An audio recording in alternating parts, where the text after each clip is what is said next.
1879 খ্রিস্টাব্দের ঘটনা।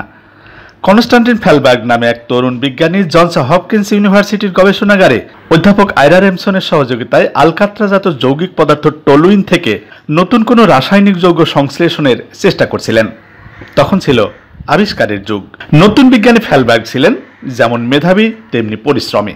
গবেষণাগারে ঢুকলে দুনিয়াদারির কথা খেয়াল থাকতো না তার, ভুলে যেতেন নাওয়া খাওয়ার কথাও।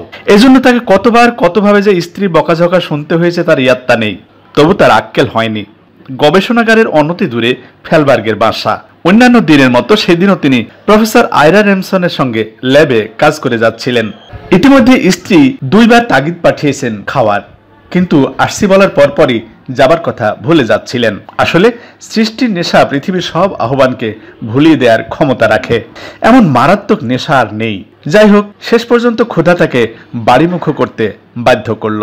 নতুন যৌগের আবিষ্কার নিয়ে তিনি এতই চিন্তামগ্ন ছিলেন যে হাত না ধুয়ে গবেষণাগার থেকে বের হয়ে আসেন। বাসায় গিয়ে দেখেন বউ টেবিলে খাবার রেডি করে দিয়ে বই পড়ছেন। ফেলবার্গ ক্ষুধার তাড়নায় অস্থির ছিলেন। খাবার দেখে তার ক্ষুধা আরো বেড়ে গেল। তরুণ বিজ্ঞানী, অনেক কাজ তার, অনেক তারা সামনে পেছনে, তাকে খেয়ে আবার গবেষণাগারে যেতে হবে।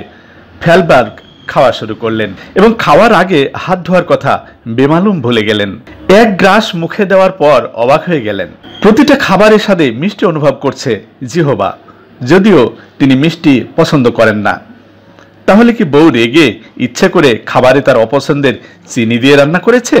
স্ত্রীকে ডেকে বললেন, তুমি কি খাবারে মিষ্টি দিয়েছ? স্ত্রী জানালো, না। সত্যি করে বলো তো, আমার উপর রাগ করে তরকারিতে সুগার দিয়ে দাওনি তো আবার?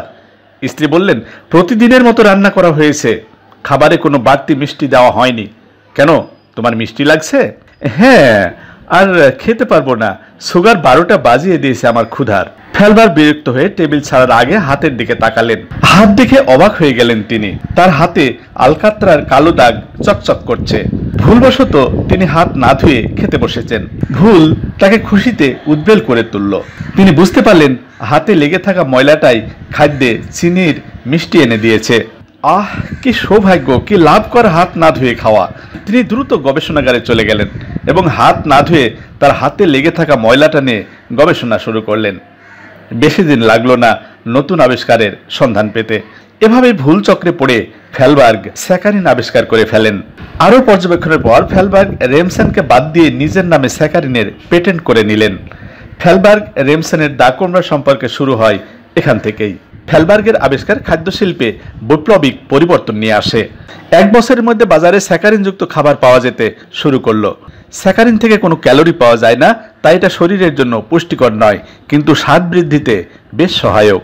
আমেরিকার খাদ্য এবং ঔষধ অধিদপ্তরের মানদণ্ড অনুসারে একটি সাধারণ মিষ্টিতে কমপক্ষে কিছুটা হলেও ক্যালোরি থাকে, কিন্তু স্যাকারিনে থাকে 0 ক্যালোরি। পুষ্টিকর না হয়েও ডায়াবেটিস রোগীদের জন্য স্যাকারিন আশীর্বাদ স্বরূপ। কোনো ক্যালোরি ছাড়া জিভে মিষ্টির স্বাদ দিতে স্যাকারিন অতুলনীয়। রক্তে উচ্চমাত্রায় চিনির উপস্থিতিকে বলে ডায়াবেটিস। স্যাকারিন আর সুগার ভিন্ন প্রকৃতির বলে ডায়াবেটিস রোগীরা নিরাপদে এটি খেতে পারে। চিনি বা সুগার ডায়াবেটিস রোগীর জন্য বিষের চেয়েও ভয়ঙ্কর। তবে স্যাকারিন আবিষ্কারের পর ডায়াবেটিস রোগীরা খুব আয়েশ করে মিষ্টি খেতে পারেন। তার কারণ ডায়াবেটিক চিনি। ডায়াবেটিক চিনিটি কি? এটি আর কিছু নয়, ফেলবার্গের আবিষ্কার করা স্যাকারিন, যা একটা মস্ত ভুলের ফসল। ভুল থেকে অনেক ভালো কিছু হতে পারে, এটা তার উৎকৃষ্ট প্রমাণ।